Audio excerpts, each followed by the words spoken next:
Ipipit natin siya para makita yung design ng sofa. Kanina hindi ko maintindihan kung anong gagawin dito kasi baliktad nga yung paglalagay ko. So, isisiksik natin muna yung dito. Ang nakita kong gamit niya is 4.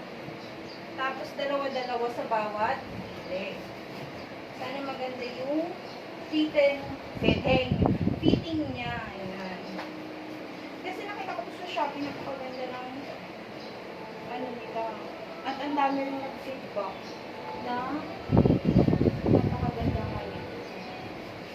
Saka yung tela niya super cotton.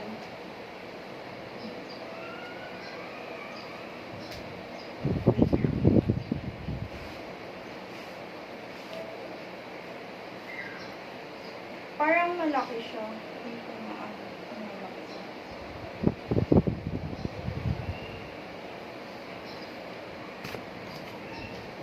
Sisiksik natin siya dito sa gilid.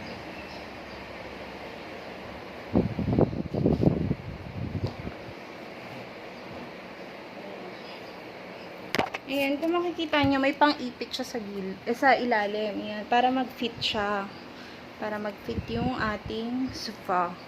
So, ayan, babalik ako mamaya pag okay na. So, hello guys. Ayan na siya. Ayan yung finished product natin. Ayan, nakikita nyo ba? Medyo konting may gusot-gusot pa rin siya. Ayan. Hindi ko alam kung bakit. Hindi siguro siya masyadong fitted dun sa upuan. Actually, hindi naman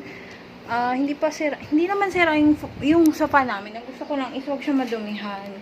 So, ayan. Ayan yung design niya. Ayusin ko na lang siya ng very light mamaya. Ayan. So, sa mga gustong mag-avail, maraming size yan, alam ko. Pero yung sa amin, 2-seaters lang yan. So, ayan guys.